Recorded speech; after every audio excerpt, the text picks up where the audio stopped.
자, 오늘 소예언서 5번째 시간입니다.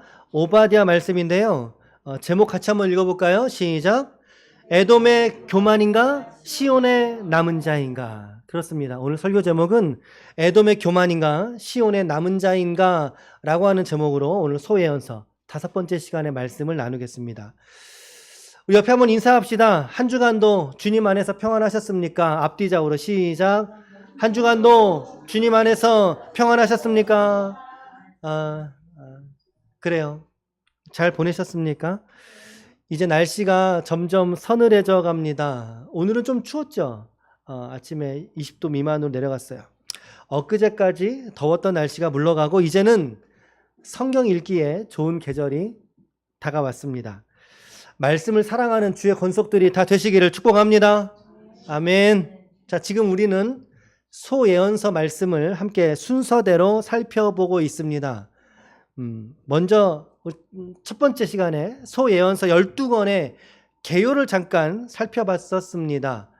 그리고 나서 보았던 첫 번째 책은 어떤 책이었을까요? 호세아 말씀을 펼쳤습니다. 호세아, 그리고 요엘, 그리고 지난주에는 아모스, 오늘은 오바댜, 그럼 다음 주일은 요나입니다. 다음 주일 요나서입니다.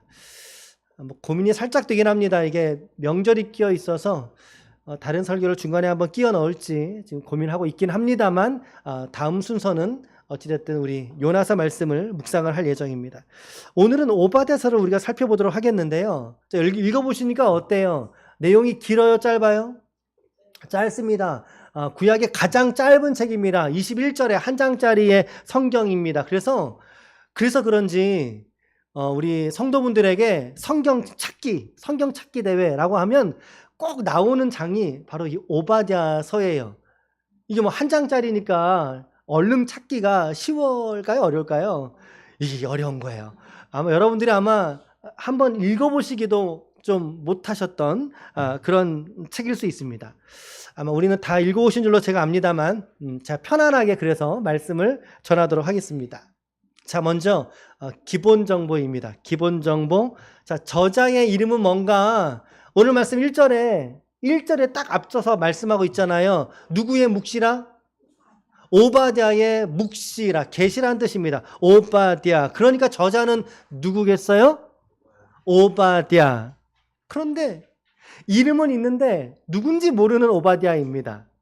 이 말은 무슨 말이냐면 성경에는 오바댜라고 하는 이름이 적어도 13명 이상이 등장하게 되는데 어떤 오바댜가 이 오바댜서의 저자로 나타나는지가 성경에 기록되어 있지 않다라는 거예요. 누가 이 13명 중에 누군가가 이 오바댜서를 지었는가? 이것은 아무도 알 수가 없습니다. 그러니까 우리는 그저 알 수 없다, 모르겠습니다 라고 하는 게 정답이 되겠어요. 근데 그 이름의 뜻은 뭐냐면 이름의 뜻이 뭐라고요? 여호와의 종, 그리고 여호와께 경배하는 자. 그러니까 이름의 뜻은 어때요? 좋아요. 그래서 많은 사람들의 이름을 오바댜라고 이름했는지도 모르겠습니다. 상당히 흔한 이름 중에 하나였던 것 같아요. 자, 저자. 두 번째, 언제 기록했느냐? 오바댜서가 언제 기록했느냐? 말씀드렸죠. 왜 저작연대, 기록연대를 왜 따지냐면 왜 생각을 하냐면 이 본래의 문서를, 이 성경을 들었던 원독자들의 문제가 항상 끼어있기 때문에 이 저작연대는 항상 우리가 고민을 해봐야 되는 겁니다. 자, 저작연대가 크게 두 가지로 제시가 되고 있는데 첫 번째는 모두가 유대 역사하고 관련된 기록인데 첫 번째는 여호람 시대에 에돔이 유다를 배반하는 사건이 기록되어집니다. 역대하 21장 8절 말씀입니다. 같이 앞에 보고 읽으실게요. 시작. 여호람 때에 에돔이 배반하여 유다의 지배하에서 벗어나 자기 위에 왕을 세웠다라고 하는 기록이 있어요. 언제라고요? 언제? 여호람 때.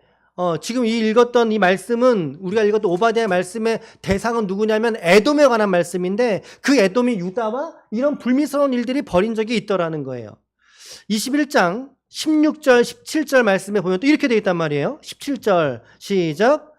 여호와께서 블레셋 사람들과 굿스에서 가까운 아라비아 사람들의 마음을 격동시키사 여호람을 치게 하셨으므로 17절 그들이 올라와서 유다를 침략하여 왕궁의 재물과 그의 아들들과 아내들을 탈취하였으므로 막내 아들 여호와하스 외에는 한 아들도 남지 아니하였더라. 그러니까 오늘 본문에서 하나님의 에돔을 심판하시겠대요. 심판의 이유가 교만 때문이라고 말하고 있어요. 심판의 이유가 너가 유다 백성을 해하였다라고 말씀하고 있는데 역사적 문맥에 보니까 이런 배경들이 있더라는 거예요. 이게 언제냐? 여호람 때다. 여호람 때가 언제냐? BC 850년 때다. 그러면은 이 성경의 내용상 그때쯤에 있었던 예언자 중에 누군가가 기록한 게 아닌가. 자, 이해되시죠? 이해되시죠? 첫 번째 가설이에요. 두 번째, 이제 더 유력한 설이 하나 더 있어. 더 유력한 이야기가. 이게 뭐냐면 바벨론 포로 직전입니다. 직전. 이게 참 사람들마다 다른 게 뭐냐면 저는 성경책을 기본 두 권을 보고 있는데요. 여기 앞에서 보고 있는 이 책에는 오바댜서 저작 연대 BC 848년에서 841년 뭐 이렇게 했는데 850년대 얘기란 얘기죠. 그러니까 BC 9세기. 그런데 제가 안에서 보는 성경책이 한 권 더 있거든요. 거기는 BC 586년 어간 이렇게 기록이 되어져 있어요. 그러니까 성경책들마다도 오바댜서의 기록 연대를 다르게 얘기하고 있다는 거죠. 그 하나를 소개해 드릴게요. 바벨론 포로 직전에 시편 137편을 좀 볼 건데 이 137편은요. 바벨론에서 포로되었던 이스라엘이 고향 땅을 그리워하면서 기록한 시편이에요. 137편이 그들이 과거 장면을 회상하면서 이렇게 노래를 하고 있어요. 시작. 여호와여 예루살렘이 멸망하던 날을 기억하시고 에돔 자손을 치소서. 그들의 말이 헐어버리라 그 기초까지 헐어버리라 라고 했습니다. 하나님. 그래서 지금 이스라엘이 바벨론에 있으면서 저 에돔 땅을 하나님 심판해 주십시오 라고 이야기를 하더라는 거예요. 우리가 멸망할 때 저들도 우리 멸망에 관여했었습니다 라고 말하고 있는 거예요. 시편의 기록을 볼 때에. 그래서 이 시편의 배경이 오바댜의 기록과 상당히 유사하더라는, 연관성이 서로가 있더라는 거예요. 그래서 이 두 가지 가설이 모두가 다 제시가 되고 있습니다. 두 가지 다 BC 850년 여호람 때의 에돔의 배반 사건 하나, 그리고 두 번째는 남유다가 멸망할 때 에돔이 바벨론과 짝을 먹고 예루살렘을 함께 무너뜨렸던 사건 하나. 이 두 가지. 850년, 586년. 그죠? 586년. 근데 제가 저는 제 개인적인 의견은 586년 설이 더 말씀에 합당하지 않나. 그런 생각이 좀 들었어요. 이따가 여러분들이 이 586년 상황을 좀 머릿속에 염두에 두시고 성경을 읽으면 아까 읽었던 이야기들이 새롭게 쑥 다가올 거예요. 진짜로 쑥 다가올 거예요. 이따가 좀 읽어보시죠. 좀 읽어볼게요. 저는 586년서를 조금 더 지지를 하게 됩니다. 성경의 기록 연대기 잠깐 두 가지에 대한 말씀을 좀 드렸고요. 지금 기록 목적이 뭘까? 기록 목적은 이겁니다. 기록 목적이나 특징. 오랫동안 유다를 대적해온 에돔의 궁극적인 멸망과 그로 인한 유다의 회복을 전하고 있고요. 하나님의 주권적인 섭리를 나타내고 있더라라고 하는 거예요. 구약 성경에서는 가장 짧은 책임에도 불구하고 그러나 여호와의 날이라고 하는 예언서의 가장 중심된 메시지를 더불어 증거하는 아주 강력한 책이 오바댜 성경이더라는 것입니다. 기록 목적 그리고 이 오바댜서의 특징에 대해서 잠깐 좀 말씀을 좀 드렸어요. 말씀을 드렸고, 자, 문단 우리 한 장짜리인데 여러분 성경책을 보실래요? 성경을 보시면 1절에서 9절까지 뭐라고 되어 있어요? 성경책에 에돔을 심판하시다. 그렇죠? 요 내용이 그대로 문단이 나눌 수 있겠죠. 그 다음에 또 동그라미가 또 있네. 10절에서 14절인데 거기 뭐라고 되어 있어요? 에돔의 죄. 그러니까 이거를 저는 심판의 이유라고 저는 해봤어요. 심판의 이유. 그 다음에 15절하고 17절이 두 절로 문단이 나눠져 있네요. 깔끔하게 오늘 문단이 나눠집니다. 뭐라고 돼 있어요? 여호와께서 만국을 벌하실 날. 그러니까 여호와의 날에 관한, 심판에 관한 여호와의 날에 관한 말씀이구나. 이제 마지막 17절에서 마지막 절까지가 또 한 문단이잖아요. 뭐라고 돼 있습니까? 여호와께 속할 나라. 이렇게 돼 있어요. 여러분 17절 앞에다가 그러나라고 기록해 놓으세요.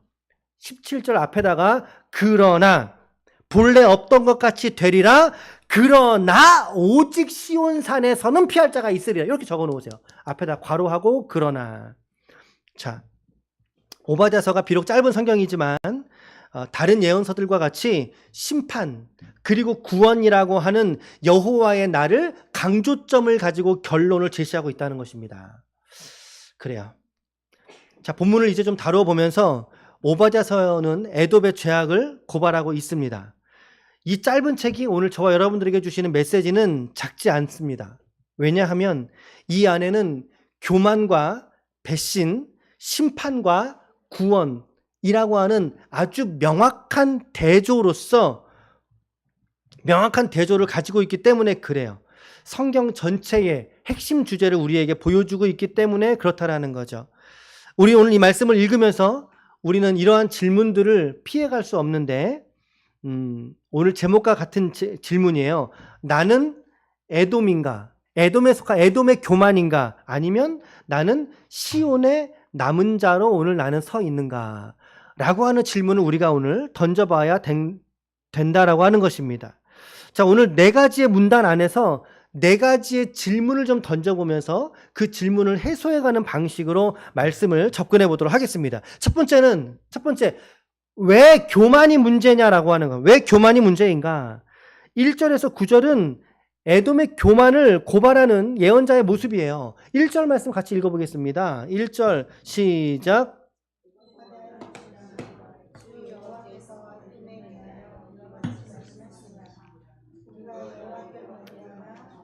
들었나니 곧 사자가 나라들 가운데 보내심을 받고 이르기를 너희는 일어나라. 우리가 일어나서 그와 싸우자 하는 것이니라. 하나님께서 나라들을 일으키셨다라는 거예요. 하시는 말씀, 야 이제 일어나 에돔을 쳐부수러 가자라고 말씀하시더라는 거예요. 에돔을 쳐부수러 가자. 그와 싸우자. 2절을 세 번역으로 제가 읽어드립니다. 세 번역으로 읽으면 시작. 나는 여러 민족들 가운데서 너를 가장 보잘것없이 만들겠다. 모든 사람이 너를 경멸할 것이다. 하나님께서 에돔을 심판하려는 의지를 드러내신 게 2절이에요. 우리 개혁성경 번역과는 조금 뉘앙스가 좀 차이가 있어서 2절을 이렇게 세 번역으로 읽어봤습니다. 이렇게 하나님께서 이스라엘을 벌하려 하실 때에 이들의 반응은 3절과 4절인데 이들의 반응이 뭐냐면 3절 말씀. 너의 마음에 교만이 너를 속였도다. 바위 틈에 거주하며 높은 곳에 사는 자여 네가 마음에 이르기를 시작. 누가 능히 나를 땅에 끌어내리겠느냐 라고 말하더라는 거예요. 4절 시작. 네가 독수리처럼 높이 오르며 별 사이에 깃들지라도 내가 거기에서 너를 끌어내리리라. 여호와의 말씀이니라. 누가 나를 이 땅에 끌어내리겠느냐. 심지어 스스로 어디 올라가요? 독수리같이 오르고 하늘의 별과 같이 깃드는 존재라고 그들은 마음에 여겼던 거죠. 이게 뭘까요? 이게 교만이라는 거예요. 이게 교만이더라는 거예요. 하나님은 그들에게 아주 단호하게 말씀하십니다. 내가 너 끌어내려 버릴 거야. 끌어낼 거야. 5절 보십시오. 하반절에. 5절 하반절. 네가 어찌 그리 망하였는고. 어찌 그리 망하였는고. 6절 시작. 에서가 어찌 그리 수탈되었으며 그 감춘 보물이 어찌 그리 빼앗겼는고. 에돔 얘기를 하고 있었는데 갑자기 지금 누가 나와요? 에서가 나와요. 이거 어떻게 하면 좋을까요? 에돔에 대한 심판의 말씀인데 갑자기 에서가 나와요. 왜 그럴까요? 에돔의 조상이 에서이기 때문입니다. 그래, 맞아요. 에서는 누구의 형이죠? 야곱의 형입니다. 그러면 야곱의 후예들이 누구죠? 이스라엘입니다. 그러니까 에돔과 이스라엘은 사실 어떤 지간인 거예요? 맞아요. 형제지간이더라. 서로가 골육지친이더라는 것입니다. 조상이 같아요. 그러니까 에서가 불다란 뜻이에요. 에돔도 같은 말이에요. 에서와 에돔이. 조상이 같아요. 그들도 아브라함의 후손들이죠. 이삭의 자식들이죠. 이스라엘도 마찬가지고 에돔도 마찬가지고. 그러니까 서로가 서로에게 사실은 매우 가까운 사이예요. 먼 사이가 아니라고 서로가. 그런데 에돔이 이스라엘 향해서 뭘 했습니까? 이게 이제 이따가 나오는 얘기죠. 에돔의 특징 중에 하나는 지혜 문학이 상당히 발달했던 그런 민족으로 평가가 됩니다. 여러분 욥기라고 아시죠? 욥기에 누가 등장해요? 욥이 등장하는데 뿐만 아니라 욥의 친구들, 그렇죠? 세 명이 등장하잖아요, 그렇죠? 욥을 성경은 우스 땅에 거하는 사람이라고 말하고 있는데 이 우스 땅도 에돔과 상당히 관련된 지명이라고 평가하고 있어요. 심지어 세 명의 친구가 방문했는데 그 중에 엘리바스라고 하는 친구가 대만 사람이거든요. 대만 오늘 말씀해 보니까 드마나 돼 있죠. 드마나 어디 몇 절 돼 있지? 9절에 드마나, 그 드만이 대만의 다른 표현입니다. 대만과 드만은 같은 도시인데 에돔의 중요한 도시 중에 하나라는 것입니다. 그러니까 이 대만이, 그러니까 에돔 그러면 지혜 문학의 발상지가 되는 최소한 지혜 문학의 중요한 토양을 제공했던 민족이 에돔이라는 거예요. 그러니까 상당히 사람들이 똑똑했던 거죠. 또 철학적이고 사고가 깊고 그랬던 사람들인 거예요. 그랬더니 그 지혜를 가지고 그들은 뭐 했습니까? 결국에 그 지혜가 결국에는 하나님, 그렇죠, 교만, 하나님 위에 서려고 하는 도구가 돼버리고 말았던 거예요. 지혜가 교만과 만나게 되는 거예요. 그러니까 어떻게 됩니까? 망하게 되지 않습니까? 다시 한번, 지혜가 교만과 만나니까 망하게 되더라는 것입니다. 8절과 9절 읽어보겠습니다. 8절 9절 시작. 여호와의 말씀이니라. 그날에 내가 에돔에서 지혜 있는 자를 멸하며 에서의 산에서 지각 있는 자를 멸하지 아니하겠느냐. 자, 일단 여기까지만 보셔요. 지금 보니까 지혜 있는 자 멸한다, 지각 있는 자 멸한다 라고 말하는 배경이 뭔지 아시겠죠? 에돔이 지혜 문학이 발달된 곳이기 때문에 너희들의 지혜 있는 자 내가 멸해버릴 거야. 똑똑하다고 하는 사람 내가 멸할 거야. 자, 9절 말씀 시작. 드마나 네 용사들이 놀랄 것이라. 이로 말미암아 에서의 산에 있는 사람은 다 죽임을 당하여 멸절되리라. 이 에돔이란 지역은요, 광야 지역이고 돌과 산으로 이루어진 험악한 지형이라고 합니다. 그래서 특별히 자꾸 이 산에 대한 표현, 지형에 대한 표현들이 어디에 숨는다, 돌 사이에 숨는다라고 하는 표현들이 이 지역적인 특성 때문에 이제 나오게 되는 거예요. 결국에 에돔은 자기 스스로의 지혜, 그 지혜의 교만에 빠져버리게 된다는 거죠. 지혜와 자기 지혜라고 하는, 교만이라고 하는 자기 요새를 에돔은 믿고 하나님 앞에 이처럼 교만을 떨었던 것입니다. 에돔이라는. 오늘 우리는 이 말씀을 지나가면서 그러면 나의 요새는 어디인가 라고 하는 생각을 여러분들 해보셔야 되는 거예요. 오늘 내가 붙들고 있는 나의 요새는 무엇냐는 거죠. 내가 자랑하는 나의 교만은 혹시 무엇입니까? 하나님 앞에서 우리의 재정 상태가 교만이 될 수 있어요. 아니, 뭐 교만까지 너무 멀리 안 가도 나의 요새가 될 수 있어요. 이 돈이 나를 지켜주는 거거든. 돈이 최고지. 두 번째, 인간관계도 마찬가지죠. 내가 의지하는 요새가 되어 나의 교만이 돼요. 여러분, 젊다고 자랑하지 마세요. 건강도 우리에게 요새가 되어 교만이 될 수 있다는 거예요. 내가 이 땅을 살아가면서 없어질 수많은 것들이 오늘 우리의 교만 될 수 있고 오늘 내가 하나님보다 더 의지하는 요새가 될 수 있다는 것을 잊지 마시라는 거예요. 성경은요, 아주 분명하게 이렇게 말하고 있습니다. 잠언서 16장 18절입니다. 시작. 교만은, 거만한 마음은, 교만하면 망하는 거예요. 교만하면 망하는 거예요. 이거는 선택의 여지가 없어요. 교만하면 망하는 거예요. 교만하면 하나님이 싫어하는 사람이 되는 거예요. 어거스틴은 그의 고백록이라는 책에서 이렇게 말했습니다. 모든 죄 가운데 뿌리는 교만이다 라고 진단했어요. 모든 죄의 뿌리는 교만이다. 또 다른 표현으로 자기사랑이라는, 자기사랑. 그것은 하나님을 대신하여 자기를 높이려는 시도라는 거죠. 매일 성경에서 우리 어제 본문이 솔로몬 다음에 르호보암 왕이 이제 왕위에 오르거든요. 르호보암의 이야기를 시작을 했어요. 르호보암이 백성들에게 뭐라고 말했냐면 포악한 말로 이르되 아버지는 너희를 채찍으로 쳤지만 나는 너희를 정갈 채찍으로 찔 거야 라고 백성 앞에서 교만을 떨었어요. 어떻게 됩니까? 나라가 쪼개져 버렸습니다. 르호보암의 그 한마디 때문에 나라가 북이스라엘과 남유다로 갈라져 버리지 않습니까? 물론 이것은 하나님의 뜻을 이루기 위함이었지만 그러나 르호보암의 개인적인 관점에 보았을 때 그렇다는 거예요. 교만하면 여러분 우리의 인생도 하나님 앞에서 쪼개질 수 있다는 것을 잊지 마시길 바랍니다. 겸손의 자리로 나아가는 주의 종들이 되시기를 축복합니다. 교만은 반드시 무너진다는 거 잊지 마세요. 교만의 통로는 나의 강점이 교만이 될 수 있다는 것도 잊지 마세요. 그러므로 첫 번째 질문이 뭐였어요? 왜 교만이 문제인가? 하나님 싫어하시는 거예요. 교만은 패망의 선봉이기 때문에 교만이 문제인 거예요. 내 안에 교만의 싹은 없는지 여러분 스스로 주의하여 돌아볼 수 있기를 축복합니다. 아멘. 이제 첫 번째 문단은 그 얘기를 질문을 잠깐 던져본 거고, 이제 두 번째 문단은 10절부터 14절이잖아요. 에돔의 죄 그랬어요. 근데 요거를 질문을 좀 바꿔보자고요. 왜 형제를 외면하면 안 되는가? 라고 질문을 좀 바꿔서 접근을 해봅시다. 에돔이 단순하게 교만했을 뿐만 아니라 예루살렘이 무너질 때에 에돔은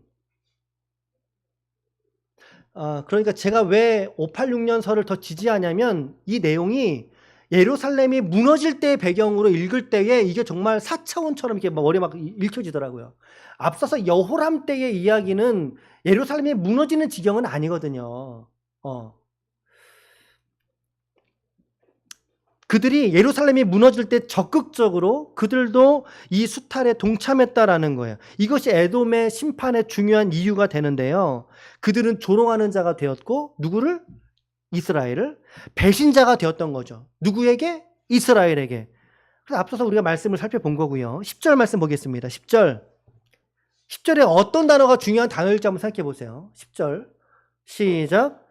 네가 네 형제 야곱에게 행한 포악으로 말미암아 부끄러움을 당하고 영원히 멸절되리라. 어떤 단어가 여러분들은 와닿으세요?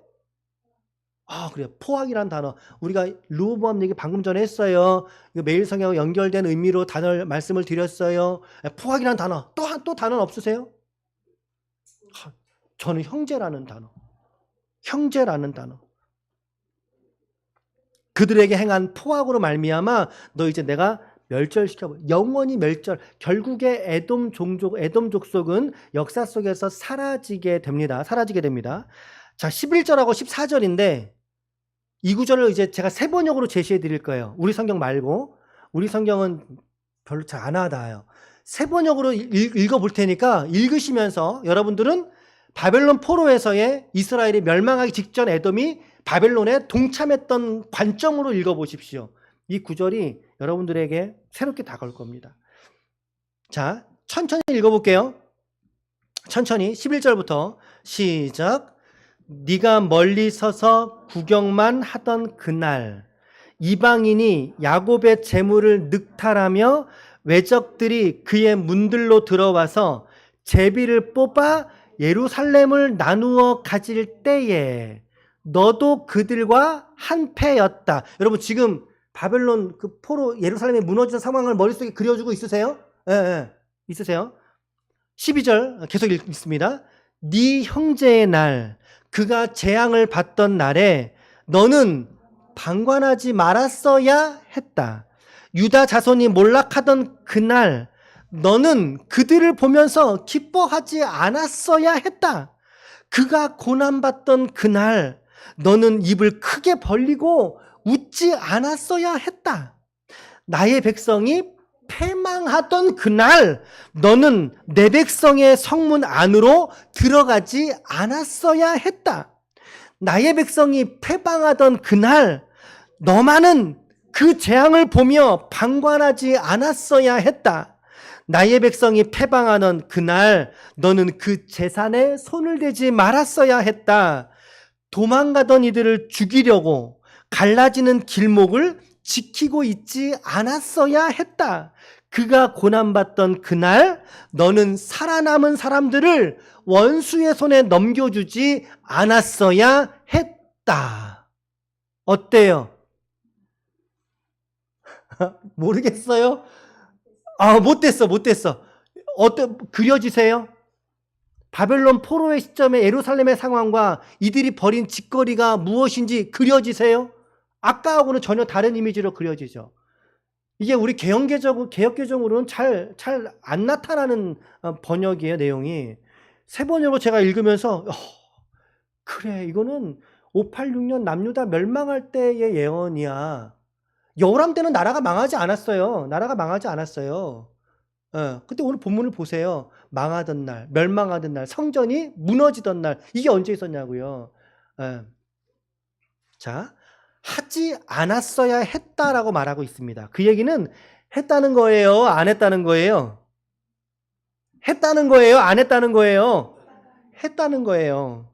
에돔이 이스라엘을 향해서 지금 고난 중에 죽음 위기에 풍전 등화처럼 앞에 있는 자기의 형제라 그랬잖아요. 아까 형제가 망해가던 그 순간에도 에돔은 지금 그들을 향해서 이런 행위를 벌였다라는 거예요. 이것이 그들의 심판의 이유가 된다는 거예요. 그들과 한패를 먹고 방관했고 기뻐했고 웃었고 성문으로 들어가서 약탈을 하고 심지어 사람을 죽였다라고 말하고 있어요. 죽였고 원수에게 바벨론에게 이스라엘을 잡아다가 넘겨주었다라고 하는 거예요. 잘 보면 하나님이 생각하시는 죄가 어디까지인지 우리에게 다양하게 알려주고 있어요. 이 4개의 구절 안에서. 심지어 죄 목록 중에서도 심지어 방관. 나는 아니에요. 나는 안 그랬어요. 방관조차도 하나님은 죄라고 말씀하고 있더라는 겁니다. 우리는 종종 이렇게 말합니다. 그거 내가 한 건 아니야. 난 그냥 옆에서 구경만 했는데. 나는 구경만 했는데? 근데 나한테도 죄가 있다고? 여러분, 요 유사한 죄가 우리 현행법 중에 하나 있죠. 음주운전을 하는 사람, 옆에 탄 사람이 죄가 있어요, 없어요? 그거 뭐라 그러죠? 음주운전 방조죄라 그러죠. 음주운전 나는 안 했어요. 근데 우리 형법에서도 그거를 죄로 정죄하듯이 마찬가지 논리라는 거예요. 하나님도 이스라엘이 멸망할 때 너희들이 방관한 것조차도 죄다라고 말씀하고 있다는 거예요. 구경만 했는데 성경은 그것도 죄에 포함된다고 말씀하고 있다는 것입니다. 심지어 우리가 앞서서 잠깐 말씀드렸듯이 에돔과 이스라엘은 서로가 형제지간입니다. 골육 지친들입니다. 그래서 이 형제를 외면하는 것도 아무리 그것이 소극적인 행위라 할지라도 그것은 죄의 모양이라고 성경이 말하고 있는 거예요. 오늘 우리에게. 보네퍼 목사님이 계시는데 그분이 옥중서신에서 이렇게 말합니다. 형제를 위해 책임지지 않는 신앙은 더 이상 그리스도인의 신앙이 아니다. 형제를 위해 책임을 지지 않는 신앙은 더 이상 그리스도인의 신앙이 아니다. 아침에 회의를 하면서 정강우선 회의를 하면서 엘라 얘기를 잠깐 했어요. 엘라 얘기를. 정강우선 지난주에 말씀을 좀 많이 나눴는데 우리 엘라 사정이 있지 않습니까? 그래서 엘라의 마음에 너무 마음이 와닿아서 어떻게라도 이렇게 돕고 싶은 마음. 그 얘기를 딱 들으면서 오늘 말씀이 딱 연결되면 저는 개인적으로 내가 방관자는 내가 아닌가? 내가 방관자는 아닌가? 라고 하는 생각이 좀 들었어요. 이건 단편적인 예입니다. 단편적인 예로 여러분들에게 말씀을 준비하면서 또 교제하면서 언뜻 들었던 생각들을 잠깐 좀 여러분들에게 비춰서 말씀을 나누는 거예요. 형제를 위해서 책임을 지지 않는 신앙은 더 이상 그리스도인의 신앙이 아니다라고 보네퍼는 이야기를 했습니다. 오늘 우리 주변에는 어떻습니까? 우리 주변에 굳이 그리스도인이 아니어도 돼요. 그리스도인에게만 사랑을 내푼다면 그게 어떻게 복음의 실천이 될 수 있을까요? 그리스도인이 아니어도 돼요. 심지어 타종교여도 상관이 없어요. 예. 우리 주변의 사람들에게, 무너져가는 사람들에게, 그들의 고통 가운데 있는 사람들에게 그들의 아픔을 외면하지 않고 그들의 아픔을 돌보아 함께 기도의 자리로 끌어갈 수 있는 저와 여러분들 되시기를 축복합니다. 가장 귀한 헌신은 기도의 헌신입니다. 그래요. 기도의 헌신이에요. 우리 교우들의 형편은 어떠한가? 우리 교회 안에서 교우들의 형편, 그의 영적인 상태는 지금 어떠한가? 그거에 관심을 두는 것부터 우리의 섬김이 시작되는 거 아닙니까? 영적인 형편이 어떠한가를 돌아보는 거, 공감하는 거, 너무나 중요한 것입니다. 공감의 능력이기도 하죠. 우리 그저 잊지 마시고, 우리 너무 귀한 공동체로 함께 있는데 우리 그저 믿지 마시고 서로를 돌보심으로 말미암아, 서로를 돌아보심으로 말미암아, 우리 히브리서 10장 23절에서 25절인데요. 찾아보겠습니다. 이 말씀 제시하고 있는데 찾아보셔요, 한번. 히브리서 말씀 10장, 오늘 말씀은 키핑해 두시고 히브리서 10장 23절로 25절인데요. 이 말씀을 같이 한번 읽도록 하시겠습니다. 히브리서 10장 23절로 25절 오늘 말씀의 맥락에 맞춰서 시작. 또 약속하신 이는 미쁘시니 우리가 믿는 도리의 소망을 움직이지 말며 굳게 잡고 서로 돌아보아 사랑과 선행을 격려하며 모이기를 패하는 어떤 사람들의 습관과 같이 하지 말고 오직 권하여 그날이 가까움을 볼수록 더욱 그리하자. 할렐루야. 그리하자라고 하는 것에 어떤 동사들이 지금 묻어 있죠? 앞에서 나온 동사들. 신앙의 도리를 굳게 잡으라는 거, 서로 돌아보라는 거, 선행을 격려하라는 거, 또 하나 모이기를 패하지 말라는 거. 이 말 무슨 말이에요? 열심히 모이라는 거예요. 열심히 현장으로 모이고, 부득이하신 분들은 온라인으로 모여서 함께 이 기도의 불꽃이 사그라들지 않도록 하라는 거예요. 히브리서 기자가 이것을 오늘 우리에게 도전해주고 있어요. 알려주고 있어요. 이것이 형제의 모습이지 않을까요, 여러분? 이것이 교회의 모습이지 않을까요? 저 집사님 얼마 전부터 표정이 너무 안 좋아. 뭔가 무슨 일이 있나 봐. 그렇죠? 문자 한번 보내고, 집사님 나랑 밥 한 끼 먹자.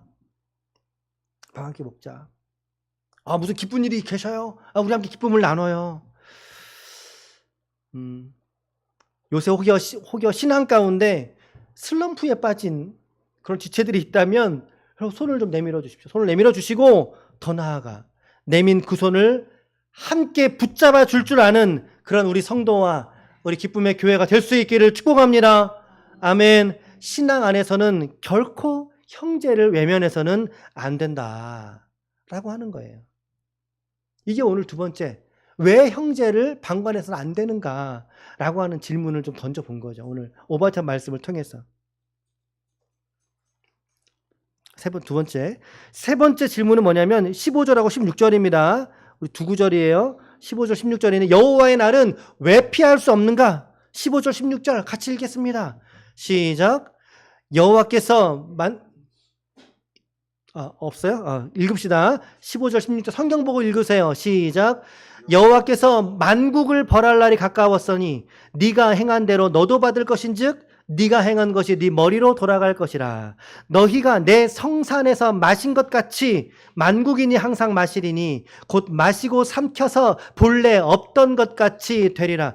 에돔을 향한 하나님의 심판이 이제는 만국을 벌하시는 장면으로 확장됩니다. 이제 에돔에게서 이 에돔의 죄가 결국에는 만국을 향한 하나님의 심판으로 확장되는 장면인 거예요.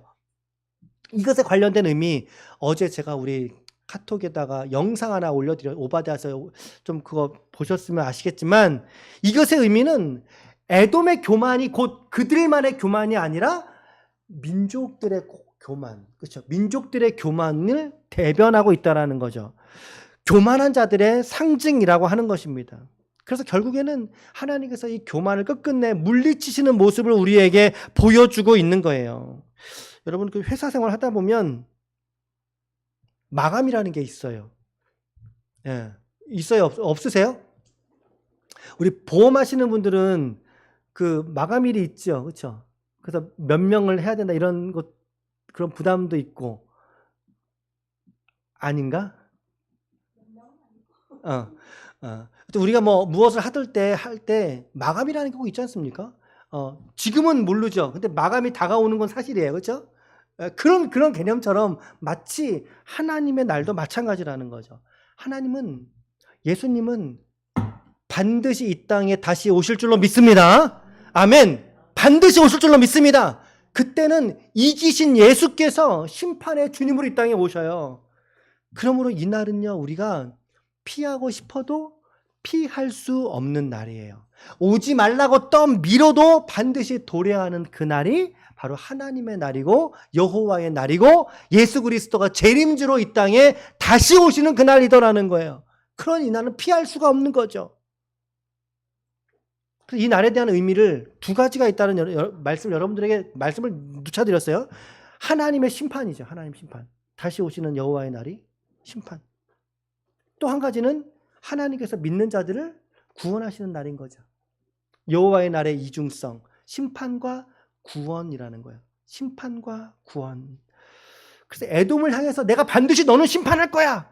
네 머리로 너의 죄값이 돌아갈 거야. 그게 여호와의 날의 심판이에요. 자, 그런데 제가 17절 앞절에다가 어떻게 적어놓으라고 말씀드렸어요. 17절 위에다가 그러나 보세요. 반드시 너는 여호와의 날에 심판을 받을 거야. 그런데 피할 자가 있다는 거예요. 피할 자가. 그래서 마지막 네 번째 질문은 뭐냐면 구원의 날은, 구원은 어디에서 오는가요? 어디에서 오는가? 17절 읽어보겠습니다. 시작. 오직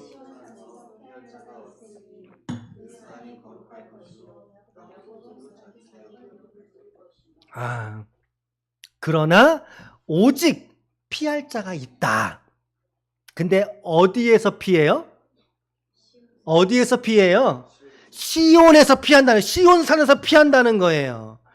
교만한 자에게는 그날이 심판의 날. 그러나 이 야곱의 족속, 이것은 하나님의 언약 백성을 말하고 이것은 궁극적으로는 오늘 구원받은 우리를 말합니다. 여러분들을 말하는 거예요. 이 날에 이 하나님의 심판이 우리는 피해간다라는 거예요.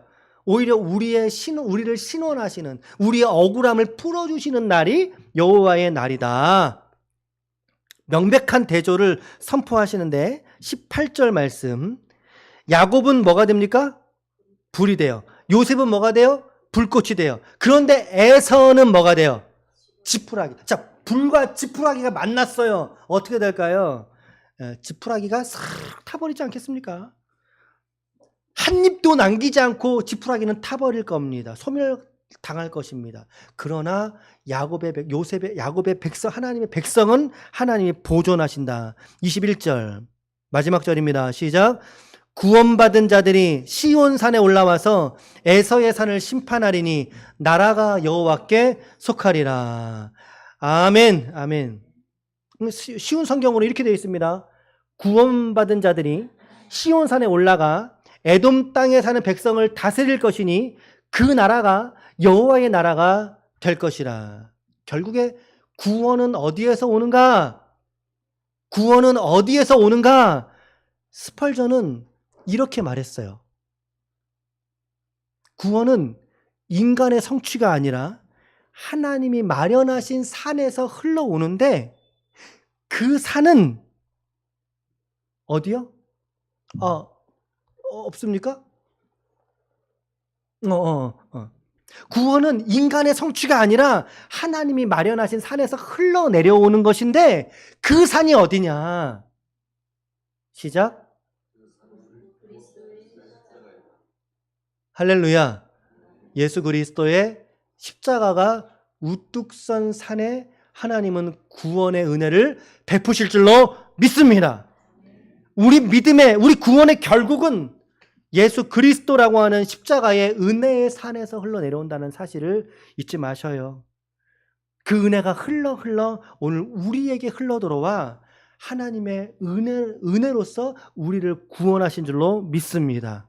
그러므로 이 심판의 날이 우리에게는 구원의 날이며, 이 구원은 우리가 예수 그리스도 안에 있을 때에만 누리게 되는 하나님의 크신 은혜라는 사실을 다시 한번 말씀을 통해서 깨닫고 붙드시기를 예수님의 이름으로 축원합니다.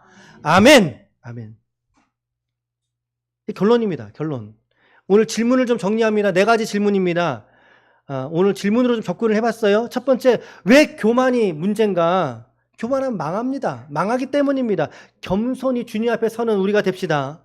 두 번째, 형제를 외면하면 왜 안 되는가? 성경은 방관조차도 죄라고 말하고 있습니다. 사랑으로, 서로 돌봄으로 공동체를, 여러분들이 속한 가정과 사회생활과 교회 공동체를 아름답게 세워갈 수 있기를 축복합니다.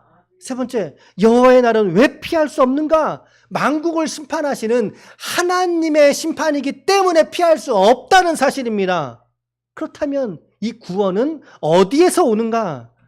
예수 그리스도 박히신 십자가의 산에서 저와 여러분들에게 흘러 들어온다는 것을 오늘 잊지 마시기를 축복합니다. 오늘 이 4가지 질문을 가지고 오바댜서 말씀을 좀 정리하면서 이 말씀을 좀 전했어요. 하나님은 오늘 우리에게 묻고 있습니다. 너는 에돔의 교만이냐? 아니면 시온의 남은 자이냐? 에돔의 교만이냐? 하나님의 구원받은 시온의 남은 자로 오늘 살고 있느냐? 오늘 우리 가운데 하나님 묻고 계십니다. 우리 이번 한 주간 기도하실 때에 이 기도들을 붙들고 우리 함께 기도합시다. 자, 첫 번째 기도 제목입니다. 시작. 나의 교만의 요새를 오직 주만 의지하는 겸손한 삶을 살게 하옵소서. 이 한 주간 기도 제목으로. 두 번째 기도 제목은요. 시작. 형제의 고통 앞에서 방관자가 아니라 품고 책임지는 자가 되게 하옵소서. 세 번째는요. 여호와의 날을 준비하며 십자가에서 흐르는 구원과 하나님 나라를 그래요. 끝까지 바라보는 믿음을 주옵소서. 라고 우리 함께 기도하심으로 말미암아 우리 주신 한 주간도 이 말씀으로 또 우리 묵상하는 한 주간의 묵상의 말씀으로 승리하고 이기시는 하나님의 거룩한 종들이 다 되시기를 예수님의 이름으로 간절히 축원합니다. 축원합니다. 아멘.